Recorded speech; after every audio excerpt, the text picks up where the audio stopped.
Radio Montaña Leonesa.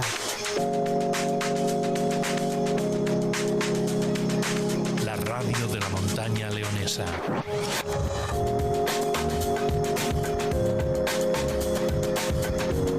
Nos importa lo que hacen, no el que dirán.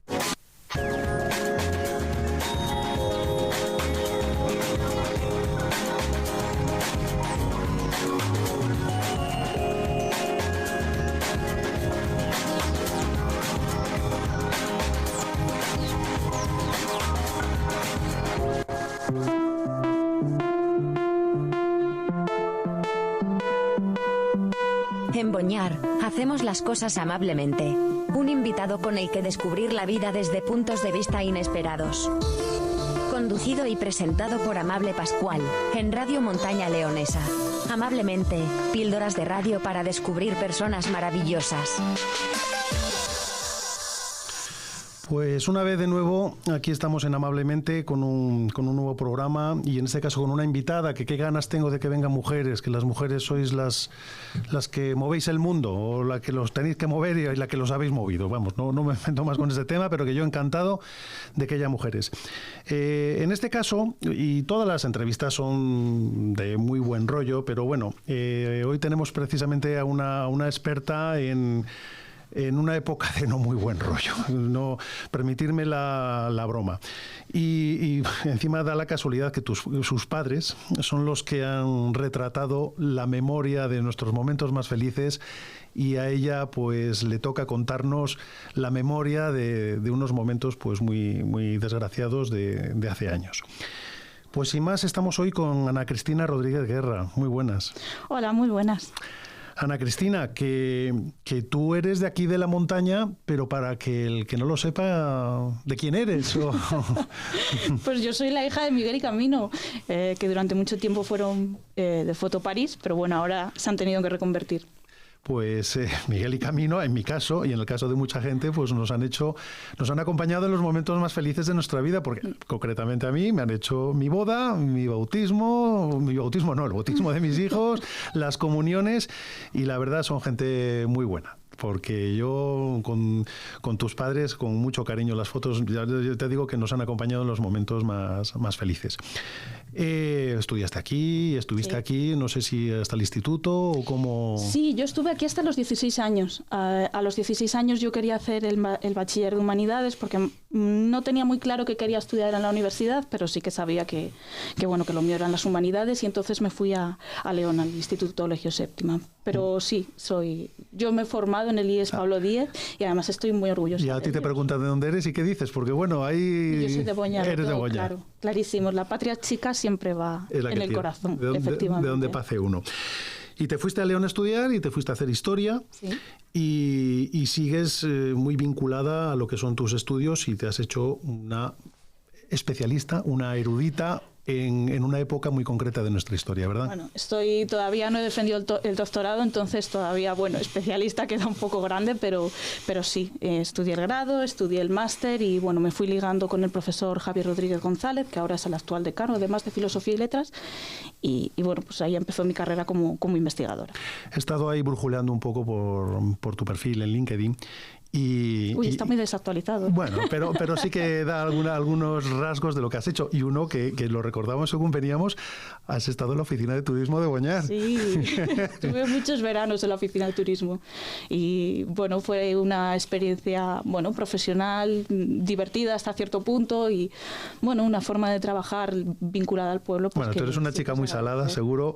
Porque yo te recuerdo de verte allí, porque era una caseta que estaba colocada en la carretera, y allí iba todo el mundo a preguntar unas cosas y otras, y todo esto, entretenido, ¿no? El verano. Bueno, sí, se hacía lo que se podía, venía gente de todo tipo, y bueno, pues siempre es interesante enseñarles tu municipio y recomendarles espacios a los que ir.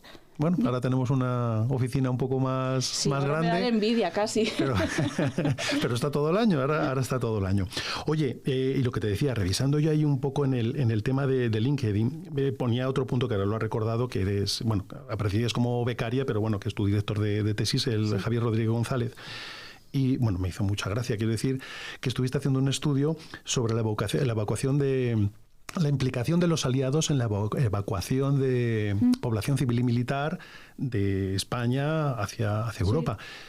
Es como muy de película, ¿no? Cuando vemos las películas eso, no sé, tiene que ser apasionante ahí. ¿O claro. ¿Cómo era el circuito ese de salir de aquí? Claro. 007 se inspira en esos espías que estaban en Portugal en el contexto de la Segunda Guerra Mundial. O sea, es que es totalmente de película. Pues este tema lo tengo un poco olvidado porque, bueno, fue para el trabajo de fin de grado y en principio yo no volví a trabajar sobre él, pero es súper interesante porque el papel de España en ese contexto es muy interesante. La Guerra Civil Española es una guerra civil. Hay algunos investigadores que dicen que tiene un carácter internacional. Tiene un carácter internacional en tanto en cuanto se convirtió en un escenario en el que las potencias extranjeras probaron los mecanismos que luego iban a utilizar en la Segunda Guerra Mundial, ¿no? Y se convirtió además en un espacio de espionaje, de movimiento de población, etcétera. Entonces, había dos tipos de rutas, desde las rutas de salida de los exiliados republicanos que se iban generalmente por Francia, cruzaban los Pirineos en unas condiciones, pues, muchas veces complicadas, claro, llevaban solo lo que llevaban encima, no tenían calzado, no tenían absolutamente nada, ¿no? Y luego esas redes de personalidades que necesitaban salir de Europa, de la Alemania nazi fundamentalmente, y que hacían el camino inverso, ¿no? Entonces ahí aparecen toda una serie de personajes, desde monjes que están en monasterios perdidos en los Pirineos y demás, que se convierten en espacios para dar abrigo y cobijo a estas personas que están huyendo, la mítica cafetería Embassy, que tanto aparece en El tiempo entre costuras y demás. O sea, es espectacular. Y luego, además, concretamente, León se convierte en un escenario donde tan pronto te podías encontrar un espía nazi como aliado, ¿no? La verdad es que muchas veces cuando vemos una película dices, ¿esto cómo va a ser verdad? ¿Cómo puede haber pasado?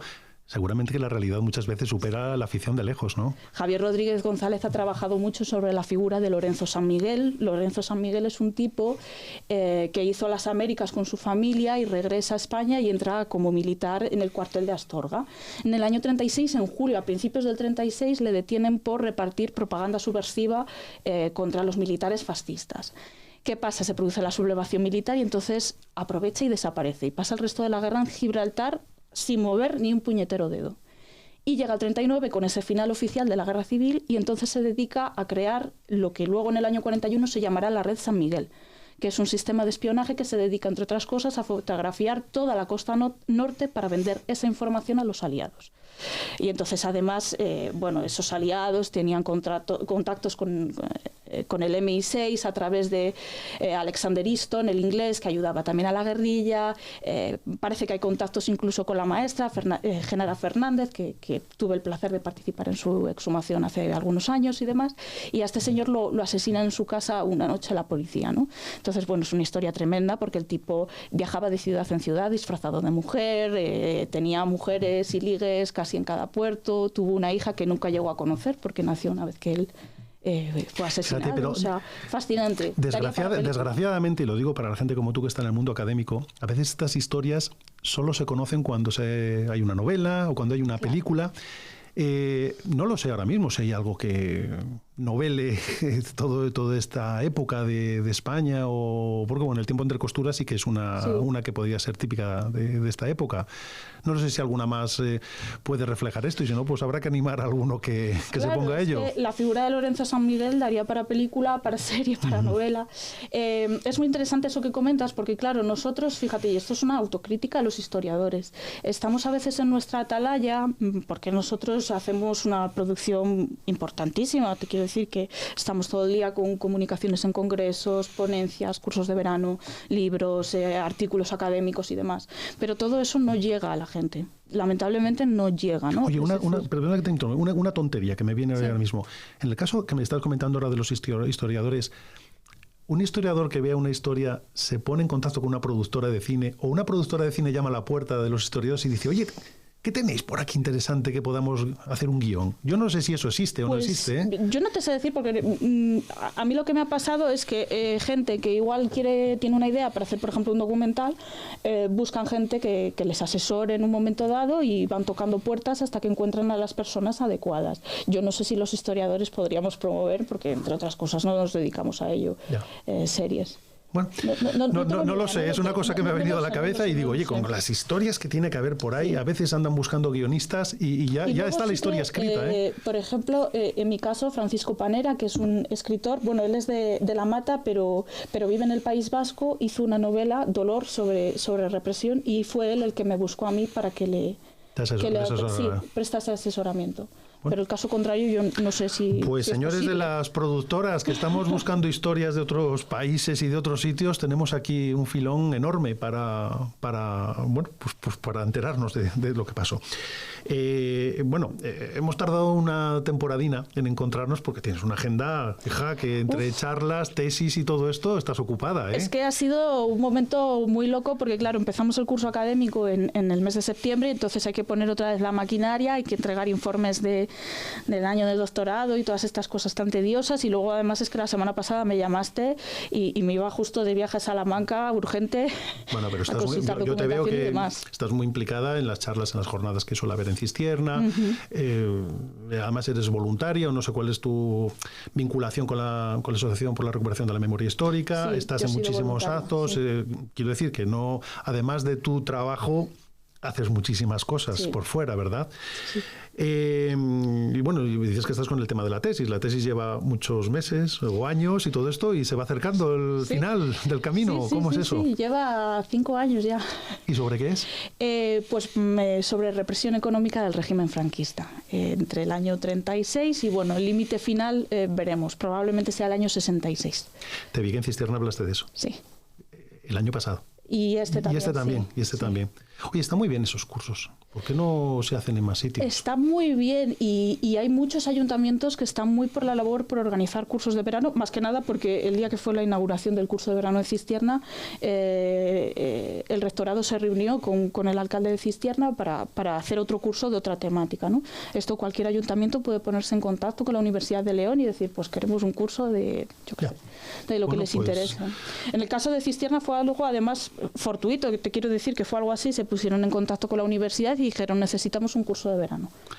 Pues mira, en el verano está muy entretenido porque no dejas de atraer a no sé cuántos asistentes tiene, pero bueno, que si no vendrían, si no es por una cosa de estas. El curso de verano de Javier, he de decir que es de los más antiguos que hay en estos momentos, si no el que más, y es de los que más alumnos suele tener. Estamos hablando de entre 25 y 50 alumnos bien a gusto todos los años. Que no tiene que ser solo de historia, que se pueden hacer... No, de cualquier temática, los hay estupendos sobre educación, derecho, o sea... Bueno, pues simplemente con entrar en la página web de la universidad, pues hay un... Ahí lo dejamos para que alguien desde donde sea llame a la puerta de quien sea y se haga.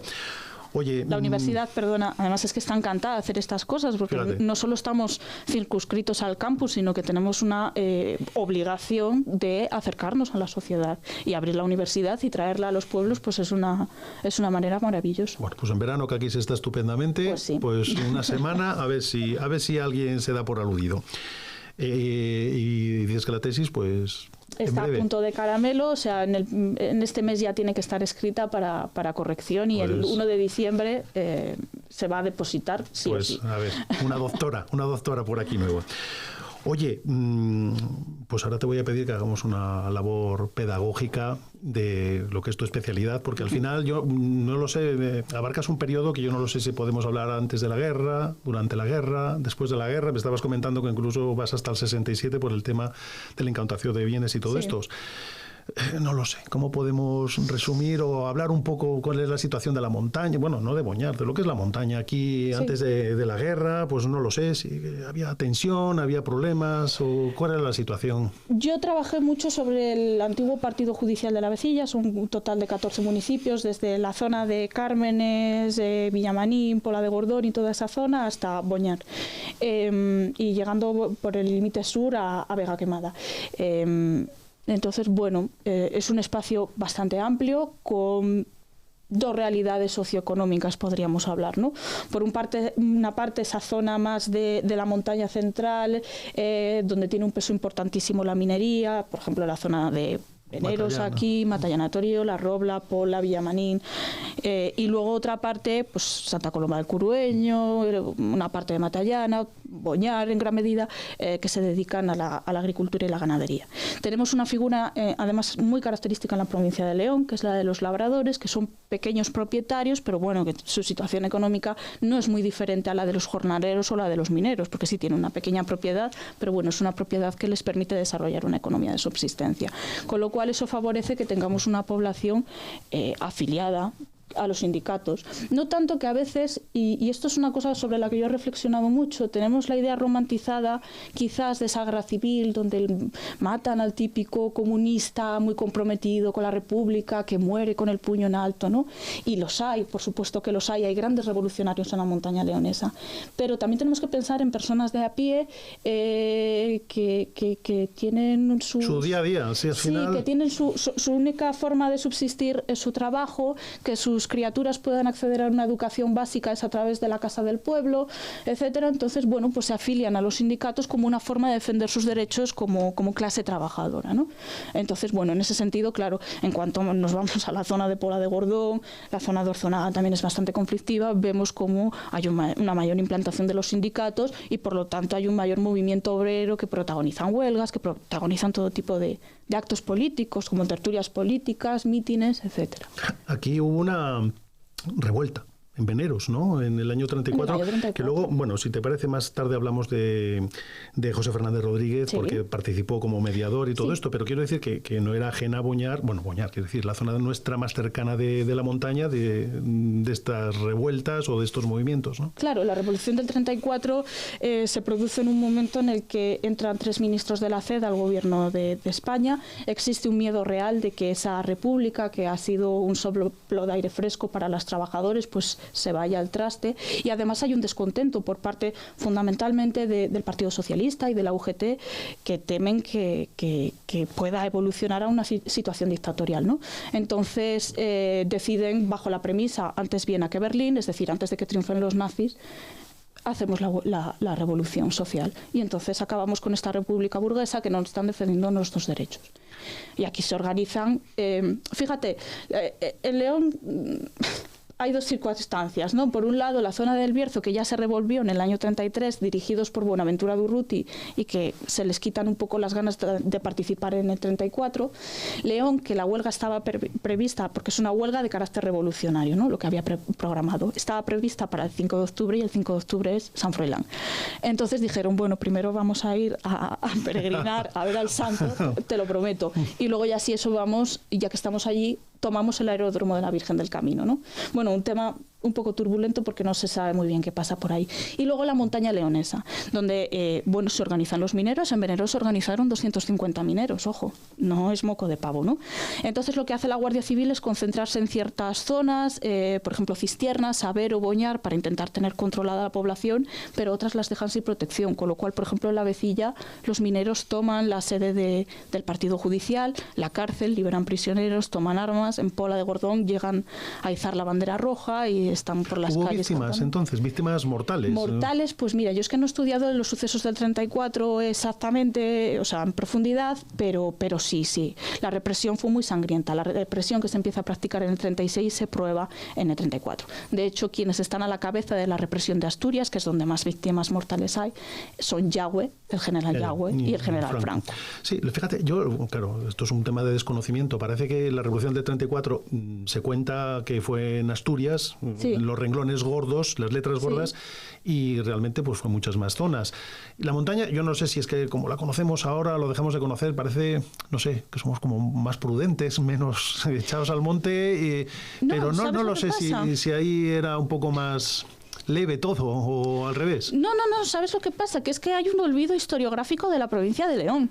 O sea, cuando hablamos de guerra civil, siempre se habla del Frente Norte, que es el Frente Norte Astur-Leones, y siempre se habla de la guerra civil en Asturias, pero para la República contar con Asturias, Asturias se defendía desde León, con lo cual la mayor parte de las posiciones de ese frente norte están en León, ¿no?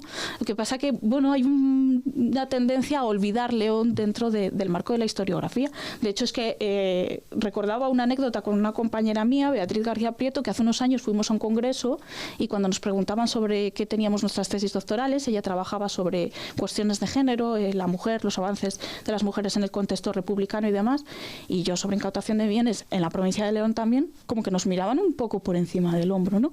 Entonces, bueno, son cosas que... Bueno, nosotros estamos dando guerra desde la universidad con estudios para reivindicar un poco, que nos tengan en cuenta que León existe también.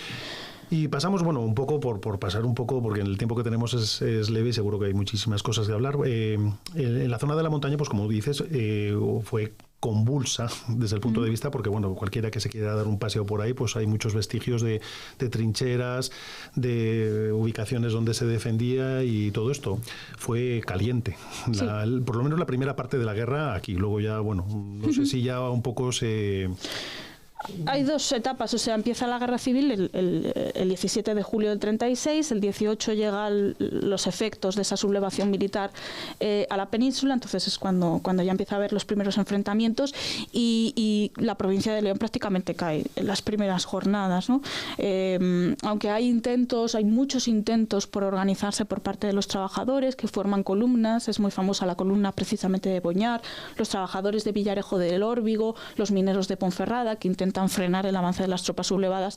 Es población civil armada con, pues muchas veces con escopetas. ¿La Guardia Civil en los cuarteles siguió fiel a la República? O... La Guardia Civil en los cuarteles... los cuarteles de la montaña, quiero decir, de los pueblos. En algunos se sumaron a la sublevación militar. Pero, por ejemplo, en León permanecieron leales a la República. Lo mismo que la Guardia de Asalto. Con lo cual, de hecho, es que es muy curioso porque Franco quiso cargarse a la Guardia Civil en la década de los 40 porque una parte importante de la Guardia Civil había permanecido leal a la República. Y aquí durante la guerra, pues, porque bueno, entramos en épocas de represión, sí, y todo esto que vamos a ir comentando. Aquí durante la guerra, por lo que te decía, y yo al final me meto un poco en lo que me han contado o no me han contado. Yo no sé si diferenciar una época un poco convulsa. No sé si no me quiero limitar solo a Boñar, sino a lo que es la montaña, porque dices, bueno, pues al final se defendía el frente desde aquí, de Asturias, pero luego fue cayendo y ya fue ocupado todo, sí, por los nacionales, ¿no? Sí. Ahí, en esta época, yo no lo sé si hubo, bueno, combates, y te voy a contar, me voy a la memoria de mi padre de niño, que decía que se habían colocado una línea de cañones y de morteros donde está la panificadora ahora mismo, porque en Picocueto estaba el frente. Lo que te comentaba antes, hay vestigios de trincheras por muchísimos sitios. ¿Esto hasta cuándo duró? ¿Hasta cuándo hubo aquí combates en primera línea? ¿Fue primera línea? Pues mira, Boñar cae en manos sublevadas definitivamente el 30 de julio del 36. Y el frente, como muy bien dices, está ahí en la zona de Oville. Nosotros hemos encontrado una posición, bueno, que me lo había comentado unas personas de Cerecedo, a pie de carretera, una posición maravillosa. Pero más o menos el frente se estabiliza en septiembre del 36 y ahí hay unos meses que está todo parado. No se mueve prácticamente nada. Es a principios del 37 cuando hay algunas ofensivas republicanas que mueven el frente, sobre todo en la zona de Montuerto. La Robla la llegan a recuperar y llegan a ponerse muy cerca de León capital. De hecho, es que en la catedral nos han comentado que hay construcción, sí. No, estaban preparados para lo que pudiera pasar. Y en el seminario debieron de habilitar incluso un hospital de sangre por si había heridos de guerra en la capital. Luego no hizo falta, porque la guerra nunca llegó a León capital. Y luego, a partir de verano del 37, una vez que empieza a caer Bilbao, Santander y demás, pues empiezan las ofensivas finales el 1 de septiembre del 37 y el 21 de octubre ha terminado la guerra en la provincia de León. No sé cómo... Ha terminado la guerra, pero bueno. Sí, empieza otra época. Empieza otra época donde no sé si sería adecuado hablar de paz, porque no evidentemente no la hay. Quería comentarte esto antes de terminar la guerra en España, porque bueno, aquí obviamente hubo represión y me meto yo en un terreno fangoso. Quiero decir, yo no sé si para las dos partes hubo, claro. Quiero decir, Oville sufrió las consecuencias de un bando y obviamente el resto también las del otro bando. Quiero decir, no fue un mundo feliz, ni muchísimo menos durante la guerra, aunque, como decías, 30 de julio, fíjate, muy poquito después, nada, un par de semanas después del... Fíjate, esto es una cosa que remarca mucho mi director de tesis y yo creo que es muy bueno hacerlo. Cuando hablamos de guerra civil, hablamos de violencia, de dos tipos de violencia: la que ejerce el bando sublevado porque la necesita para pacificar y para controlar a la población, y la violencia que ejercen los republicanos que la necesitan para pacificar y controlar a la población. Y en formas son prácticamente iguales. La diferencia es que los juicios militares, por ejemplo, en la retaguardia sublevada son frente a un tribunal militar, y en el caso de la retaguardia republicana son frente a comités de guerras integrados por los partidos políticos de izquierdas y los sindicatos, ¿no? Pero se parecen muchísimo. Claro, la batalla de cifras no es igual, pero a mí la batalla de cifras es un tema que no me suele interesar demasiado porque no creo que unas personas valgan más que otras, no estoy de acuerdo, ¿no? Sin embargo, aquí tenemos una realidad, que es que una vez que una población queda en manos sublevadas, hay un tipo de violencia que desaparece. Y tenemos solo una única violencia que dura hasta el año 75, 86, según cómo nos pongamos de estrictos, ¿no? Pero sí, tenemos dos tipos de violencia, y de hecho es que en Boñar hay 9 personas asesinadas, si no me equivoco, por parte de los republicanos. 7 de ellas por lo menos están en el Valle de Cuelgamuros, las otras 2... pues igual también están en Cuelgamuros, estaban en una fosa aparte de Sí, porque 7. yo, la verdad, perdona mi desconocimiento, porque no, las 9 personas que dices estas lo desconozco. Obviamente yo he sido niño, y los que hemos sido un poco mayores, las placas estas de los caídos que estaban en todas las iglesias las hemos conocido. No tenían por qué ser los caídos, vamos a ver, eran los caídos de un bando, pero no tenían que ser caídos caídos en el mismo pueblo. Quiero decir, podía ser en el frente en Teruel, claro, o donde fuera. En esos caídos por Dios y por España, el primero siempre es José Antonio Primo de Rivera, que no murió luchando en el frente, fue fusilado en la retaguardia. Y luego el resto pues suelen ser pues desde personas que han luchado en los frentes hasta, por ejemplo, monjas que... Sí, bueno, en los que dos fueron asesinados. Bueno, yo iba a decir, es comprensible, es que me cuesta encontrar los verbos muchas veces, es comprensible que durante es un tema incómodo. Sí, es que es incómodo, ya has dado con la palabra. Quiero decir, durante una guerra, pues ahora mismo, como puede estar pasando en Ucrania y en Rusia, se estarán haciendo barbaridades durante la guerra. Y no es que sea más comprensible nunca. Lo que pasa que, bueno, está en un contexto distinto que el que vamos a comentar ahora, que es después del 1 de abril del 39, cuando termina la guerra. 1 de abril del 39 para Madrid. Para Madrid. Bueno, aquí el 30 de julio había o el 20 de julio, el primer muerto que hay en el partido judicial de la Vecilla es del 20 de julio del 36. Es decir, el mismo día que las tropas sublevadas se hacen con el control de la provincia, de una parte de la provincia, ya hay muertos en León. Ya. O sea que... Bueno, pues entonces, 2 años antes, sí. empieza aquí otra época, y entramos en terreno de tu tesis y demás cosas. Hablas, cualquiera que haya medio leído algo, hay represalias de muchos tipos, físicas, que pueden llegar a la muerte, morales, señalamiento por la calle, orales, que le quitan a la gente del trabajo y todo esto. No lo sé, esto es muy sistemático, se va improvisando. Para nada. La represión franquista se empieza a plantear desde antes de la sublevación militar. Es decir, hay un texto muy famoso que es la Instrucción Reservada número 1 de Emilio Mola. Cabeza de la sublevación militar era el general Sanjurjo, pero el general Sanjurjo estaba en Portugal porque lo habían expulsado de España por la intentona de golpe de Estado del año 32, ¿no? Entonces el general Mola asume la dirección mientras Sanjurjo estaba en Portugal y emite una serie de instrucciones reservadas donde da las pautas de cómo tiene que ser esa sublevación militar. La primera de ellas dice literalmente: la violencia ha de ser en extremo violenta, ¿no?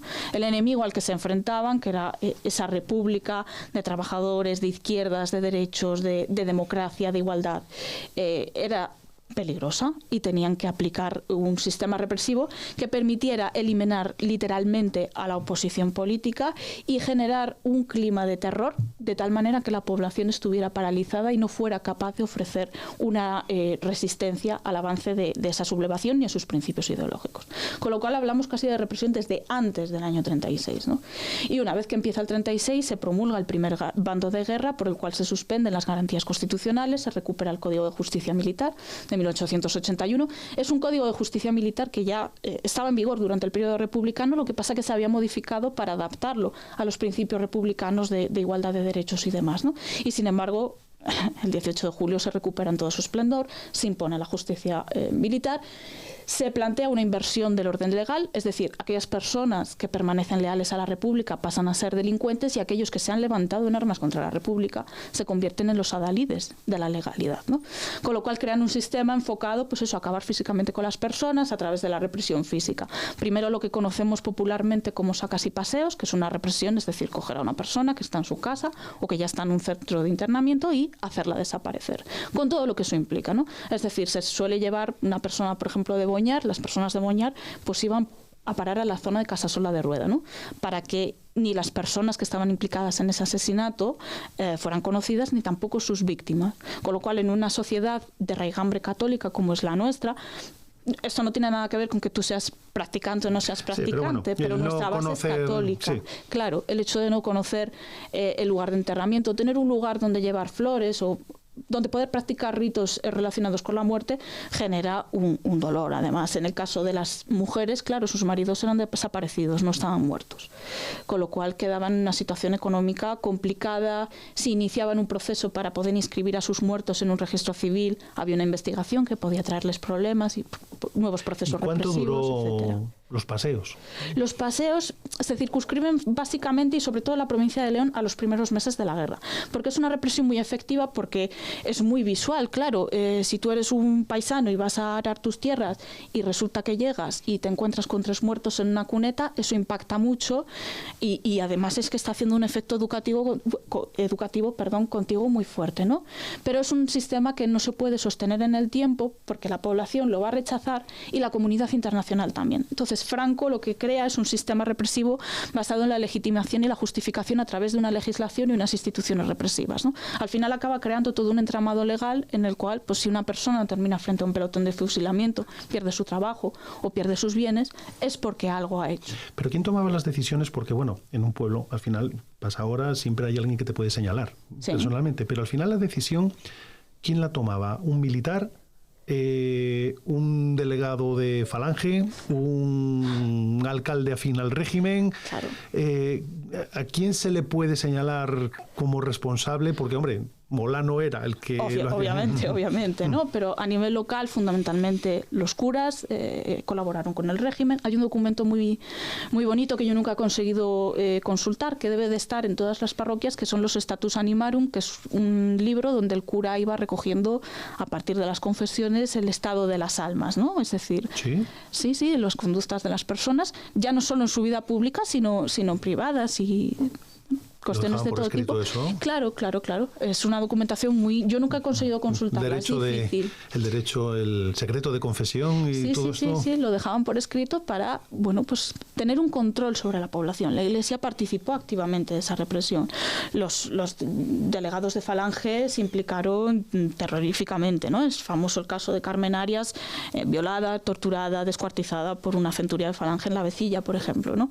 También tenemos a los llamados vecinos de solvencia moral, que lo llama la documentación, es decir, personas con un cierto poder, sí, con dinero, con intereses y demás, que son los mismos que ocupan también luego las alcaldías y demás, y que también se implicaron activamente en esas tareas de represión. Bien porque estaban convencidos con la ideología de los sublevados, bien porque, bueno, vieron una oportunidad de crecer. La represión es una oportunidad también para subir socialmente. Y tenemos un efecto colateral, que es el de los maquis.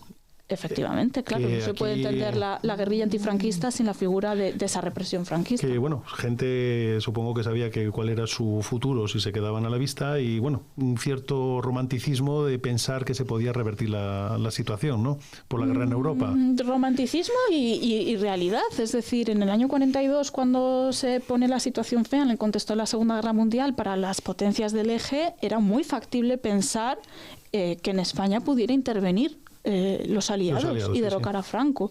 Y la guerrilla antifranquista fue un problema muy serio. El estado de guerra dura hasta el año 48 y no es casualidad, ¿no? Lo que pasa que luego las potencias aliadas, en fin, vieron en Franco un mal menor. Es decir, al final es un dictador anticomunista que les interesaba muy bien al final de la Segunda Guerra Mundial. ¿Y quién molestaba a Franco? A los españoles. Aquí tenemos como ejemplo que yo recomiendo visitar y a ver si se pueden cuidar un poco las cuevas que hay en Bodmediano, de la partida de... de Ramirón y de Calixto López Eso es, Abad. se me había ido el nombre, que bueno, yo las he visitado y se pueden visitar, y yo creo que hay que protegerlas un poquitillo porque Sí. tanta visita igual No. hay que controlar eso un poco. Bueno, no lo pues sé. te voy a desmentir totalmente. A ver. El año pasado hicimos una intervención arqueológica, no hemos dicho mucho, tuve el placer de dirigirla yo junto con mis compañeros Javier Revilla Casado y Sergio Alberto Peña Pérez, y no dijimos mucho en prensa porque lo que nos encontramos allí fue una cosa absolutamente maravillosa, ¿no? Es un yacimiento guerrillero único, muy pequeñito, pero con una potencialidad muy importante. Y Allí en cerca principio- de... No, en las propias cuevas. En de las la propias guerrilla. cuevas, Es que no puedo contar mucho porque, bueno, hay que ser cautos con estas cosas, sobre todo porque tenemos un problema lamentable con detectoristas, ¿no? Que se dedican a Ya. expoliar patrimonio y, Sí. bueno, en fin. Pero sí, hemos hecho una intervención arqueológica, con lo cual, si alguien tiene el detector de metales y le apetece ir a las cuevas de la guerrilla, decirle simplemente que ya no se puede. Es un yacimiento arqueológico, con lo cual puede tener represalias. Pues gordas. me alegro de estas cosas, porque la verdad, donde están ubicadas, si alguien ha tenido oportunidad de ir, ahora ahí, bueno, pues vas por una pista, Sí. te acercas por un camino, Sí. pero eso hay que pensarlo en invierno y bosque tupido, donde estaban, ¿no? Bueno, nosotros creemos, pero yo ya no me voy a atrever a decir nada, que realmente esas cuevas solo las ocupaban en verano, porque en invierno con la lluvia, con el barro, con la nieve, no es factible estar ahí sin que te vean, claro. Entonces probablemente los inviernos los pasaran en las casas del pueblo. Pero que allí tuvieron una habitación importante, sí, porque hemos encontrado muchos hallazgos, y además hallazgos, quiero decir que hemos encontrado un bote de pasta de afeitar, de ¿Ah, sí? crema de afeitar, sí, Bueno. de la Toja. Bueno, oye. O sea, tú no te llevas navajas para afeitarte si vas a dormir solo una noche a casa claro. de alguien, ¿no? Con lo cual tiene una ocupación más grande de lo que pensábamos y más importante de lo que pensábamos. Pues protegido y que se pueda visitar. En principio ya estamos con la redacción de informes y más cosas que tenemos en mente, pero que todavía no puedo contar. Bueno, pues aviso a navegantes que el que vaya por allí, que si lo vea, la lía, que lo disfute del paisaje, pero que va a tenga estar cuidado castigado. que la Junta de Castilla y León ahora puede sancionar. Oye, no quiero... Es que son muchas cosas, ¿eh? Son muchas cosas. Soy una estamos señora muy pesada, como digo yo. No, muy interesante. Oye, no quiero dejar de lado el tema de la Asociación de la Recuperación de la Memoria Histórica. A ver, aquí en la montaña tenemos pendiente mucha gente. Tenemos mucha gente y el problema, fíjate, bueno, yo con ARMH he colaborado muchísimo y es una cosa de la que me siento profundamente orgullosa porque es lo más bonito que yo he hecho en mi vida. Y además la última exhumación que tuve la oportunidad de intervenir con esa exhumación de la mítica fosa de Villadangos, que fue espectacular, pues para mí es un tema que me interesa muchísimo. El tema es que ARMH ha hecho mucho trabajo en la provincia de León, muchísimo, pero aquí en la montaña leonesa no ha tenido la oportunidad. Hubo una exhumación en el año 2003 en el cementerio de Boñar, que bueno, fue una exhumación sin que hubiera pruebas de ADN, simplemente se trasladaron. La placa que está colocada al final del todo. Sí, se trasladó unos restos que no se sabe ni de qué personas son. Probablemente uno sea de Justo García, maestro de Cerecedo, pero no se puede comprobar, no se ha identificado, ¿no? Por lo menos tiene una placa conmemorativa que está muy bien. Sí que hubo tranjeras de Gordón, donde también tuve el placer de poder participar, y alguna cosa más, pero las grandes fosas están sin exhumar. De hecho, es que yo hice una entrevista a una tía abuela mía que vivía en Robles de la Valcueva y nos dijo algo que me impactó muchísimo, y es que de Robles de la Valcueva a Pardavé todo era un cementerio, ¿no? O sea, la de fosas que puede haber, porque los presos, una vez que cae el Frente Norte, hay un montón de milicianos, de criaturas, de mujeres que quedan colgados en los montes, y a medida que los van deteniendo, teóricamente los trasladaban a León. Muchos no llegaban. También me comentaban a mí, por familiares y todo eso, que también se enterraban muchos moros, es que yo lo del nombre no sé si es políticamente correcto, pero bueno, me decían, y había muchos, y decían que, claro, ellos creían en un viaje que iban a hacer al más allá, los enterraban con tabaco y cosas, y que iban a desenterrarlos por la noche para cogerles el tabaco y lo que llevaban en el viaje. No sé dónde, pero también me comentaron que también... Aquí en el Pinar de Adrados, a mí me han dicho que hay una fosa muy grande de regulares, porque encima de esos ni los trataban fatal, y en el momento en que los herían los remataban los propios sublevados. Me lo comentaron, sí, es cierto. Y debe de haber una fosa muy grande de ellos, y además con la pena de que a esa gente sí que no les está buscando nadie ningún familiar, con lo cual ya. Es muy triste, la verdad. Ay, Ana Cristina. Vamos a tomar un poco de aire. Oye, tenemos una polémica, yo no la quiero llamar polémica, Juan Carlos García Caballero. ¿Os conocéis? Sí.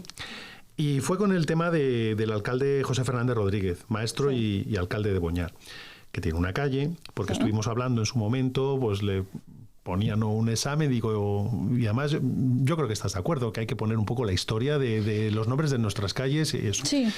Y José Fernández igual es uno de esos que tenemos un guión para escribir. He tomado 4 notas y ahora me corriges, aumentas, disminuyes o dices, eso es mentira. José Fernández Rodríguez fue maestro y alcalde de Boñar muy poquito tiempo, que fue nombrado el 15 de marzo por el PSOE, que estaba metido en el Frente Popular. Sí. Y era un hombre que incluso el cura del pueblo en aquel caso había dado un buen informe de él, porque había mediado en los conflictos de veneros que habíamos comentado. Uh-huh. Entonces, y aquí es donde entra la polémica, que si prohibió la Semana Santa o no prohibió la Semana Santa. El caso es que dejó de ser alcalde en muy poco tiempo y dejó de ser alcalde. Y fue asesinado en agosto del 36, como tú dices, lejos de aquí también, porque yo no sé, la verdad es que no sé si era o no era de aquí. Él era palentino. Era palentino. Era palentino de origen. Entonces, técnicamente fue alcalde. Sí. ¿Fue asesinado por ser alcalde? Sí. Sí. ¿Y dónde vamos a la polémica? No, yo simplemente quería matizar, porque, sé que si era alcalde, sí, era alcalde y lo mataron por ser alcalde de Boñar. No hay ninguna duda. Lo mataron por ser alcalde, o mejor dicho, le mataron por haber sido alcalde de Boñar. No era alcalde en ejercicio. Ese dato, fíjate que yo lo desconozco, porque sí que en su momento miré las actas municipales para el TFM, pero pues no tuve tiempo de mirarlas con calma. Entonces ese dato sí que lo desconozco, pero me da igual, te quiero decir.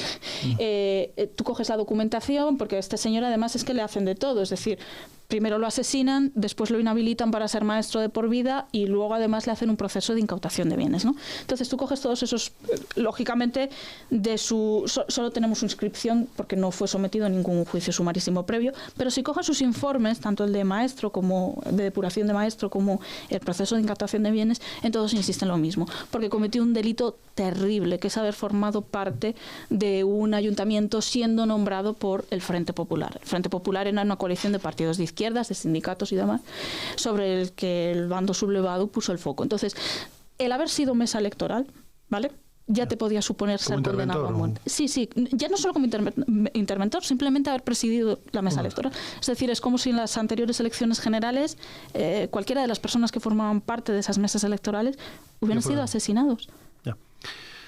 Vaya. Y creo que allí estaban todos obligados por ley a estar, ¿no? Entonces, es importante pensar bien este tipo de cosas, ¿no? Bueno, no lo sé, ahí se queda un poco uno eso. Eso no me salen las palabras. Incómodo, lo que dijiste antes, es un tema incómodo. Ana Cristina, está con nosotros aquí Cipri Pernas, que siempre matiza, aumenta, disminuye. Cipri Pernas, la tercera cámara. Antes de empezar, dejarme que os diga una cosa, porque cuando tú inicias un proyecto de comunicación como este, en un pueblo pequeño, en un lugar de este país en el que no se prodigan precisamente proyectos de comunicación local que permitan acercarse a las personas cotidianas y a las historias de vida real que hacen que la piel se te ponga de gallina, cuando suceden cosas como la que está pasando hoy aquí, es un día para celebrar, porque esto justifica en gran medida la existencia de un medio como este. Ay, es que hasta me emociono y todo. No lo digo en serio, pero es que es verdad. Son muchos años de trabajo y cuando un día pasan cosas como las que pasan hoy aquí y se puede hablar cara a cara y frente a frente de estos temas sin que pase nada, y lo digo porque yo, aunque no he vivido en Castilla y León, en León durante prácticamente toda mi vida, he vivido en Cataluña, sí que soy consciente que de estos temas, de cuando yo era pequeñito y venía de vacaciones, era pecado mortal el hablar y que representaba un riesgo en momentos en los que parecía que las cosas eran normales, ¿no? Bueno, y hecho este apunte emocionante de mi propia existencia, voy a hacer mi trabajo en el programa, que es hacer un poquito de tercera cámara, ¿no? Y empiezo diciendo que en Boñar todos somos hijos de alguien y por eso nos identifican, si no la primera, a la segunda, con el nombre de papá y mamá. Y hemos cumplido y hemos sido fieles a esa consigna que, como bien marca la tradición, nos identifica también fuera, ¿no? Como dice Amable, ya era hora de que en este estudio se ocupara por la juventud y por las mujeres. Ana Cristina es una investigadora de la historia y de una dura historia sobre la que en este país o no sabemos o no queremos abordarla con seriedad. Si lo logramos en algún momento, seguro que las cosas serán muy distintas a lo que son hoy en día. Parecía una guionista de película de espías, pero no, es una guionista de la crónica y de la cruda realidad que también se alojó en esta provincia que tanto queremos y que en estos días además celebramos. Por mi observación me he detenido en la elegancia violeta de esta mujer, que tiene un look así como muy del 36. Me lleva a esos años, ¿no? Del mejor 36, por cierto. Pero hay otra cosa que también me ha gustado mucho. Sus pulseras denotan su republicanismo, cosa que a mí también me satisface porque me apetece ver colores distintos a los que habitualmente veo. Y que, bueno, ¿qué voy a decir? Yo no llevo pulseras, pero sí comparto un poquito esa forma de entender la sociedad, ¿no? Y me encanta porque es joven, es muy joven, y eso me hace que todo en sí sea más ilusionante, ¿no? Porque me gusta mirar un poquito hacia atrás, pero también mirar adelante y ver lo que hay por delante para coger el testigo. Y esto siempre te llena los pulmones del aire que a veces no tienes, ¿no? Son ellos, los jóvenes, los únicos que nos pueden sacar de esta perenne obstrucción sobre momentos claves de la historia que no nos permite avanzar. Percibo que hace falta más visión poliédrica de la historia para allanar el terreno y abrir espacios de luz. De las voluntades, eso ya será harina de otro costal, pero sí, las plantas podrán crecer cuando el terreno se abone correctamente. Y ella es una persona convincente y mucho más allá del conocimiento que emana. Y las guerras solo son violencia de cualquier lado que venga. Las guerras terminan, pero entonces comienzan las represiones, y esas pueden llegar a ser eternas. Esas ya no se pueden justificar de ninguna manera, y solo son delitos, o deberían serlo donde no lo sean, de lesa humanidad. Ese detalle de la participación de la Iglesia en la represión era esperable, pero espero que la verdad sea un escándalo para quien venera a semejante variante de la especie humana que es capaz de hacer eso, corrompiendo sus propios valores. Gracias. ¿Qué te parece lo que cuenta Cipri? Bueno, pues estupendo, la verdad, muy interesante.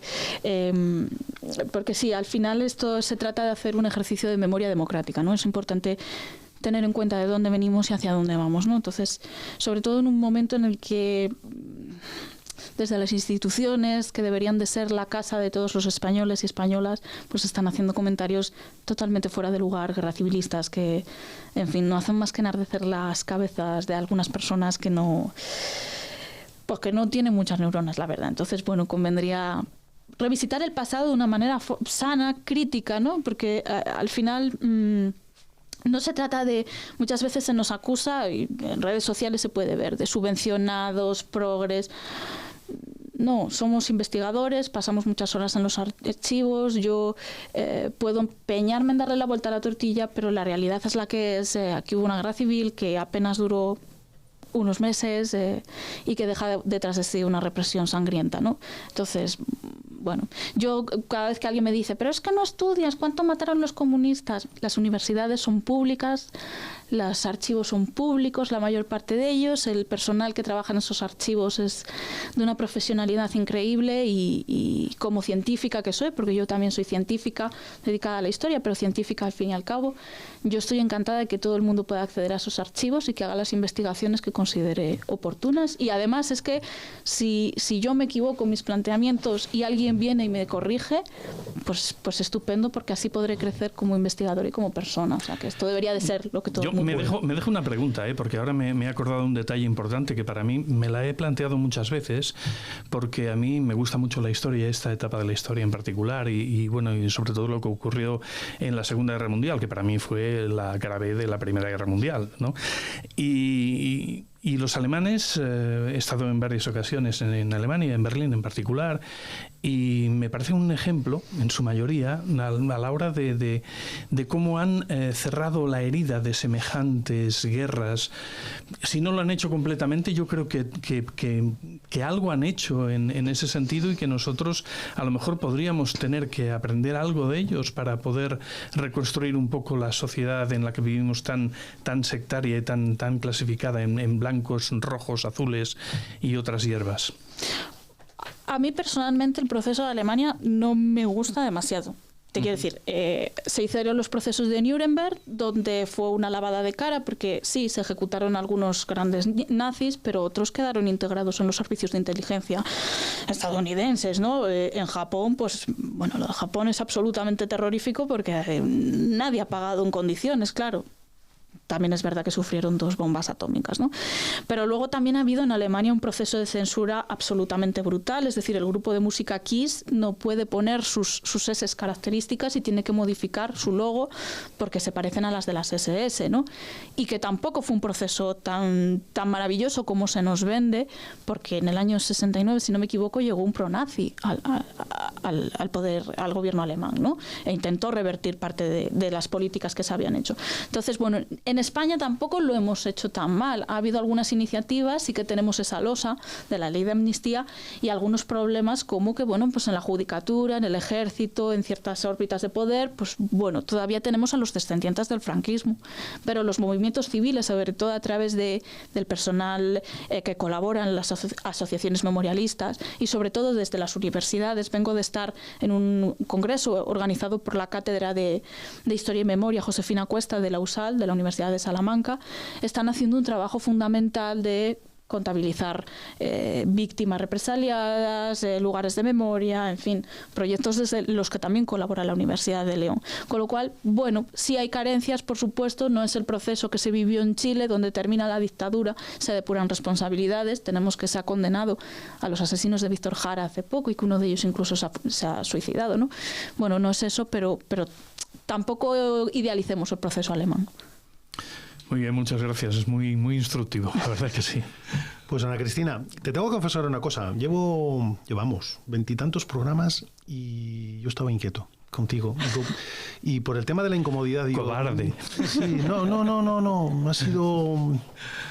jodido, porque de una conversación, yo creo que al final en la práctica está, oye, que podemos hablar de un tema independientemente de la ideología, pues la gente que estamos abajo del todo, pues podemos hablar tranquilamente, que habrá radicales en todo el mundo y en todas las partes, pero que al final es muy instructivo hablar tranquilamente, escuchar unos a otros y tal, y yo tenía un miedo que se ha disipado hablando contigo con tranquilidad de un tema que es un poco escabroso, es muy incómodo y yo me he sentido muy a gusto. Yo espero que tú hayas estado a gusto con nosotros y te doy las gracias por estar aquí. No hay nada como apagar el ruido mediático y escucharnos y hablar tranquilamente y razonar y argumentar que todo es posible. Y además me ha encantado estar con vosotros porque soy un amante del mundo del podcast, entonces es mi primer podcast y estoy súper contenta. Así pues que seguro gracias. Que no va a ser el último. Ojalá.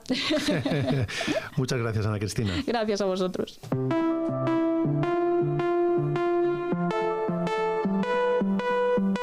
En Boñar, hacemos las cosas amablemente. Un invitado con el que descubrir la vida desde puntos de vista inesperados. Conducido y presentado por Amable Pascual, en Radio Montaña Leonesa. Amablemente, píldoras de radio para descubrir personas maravillosas.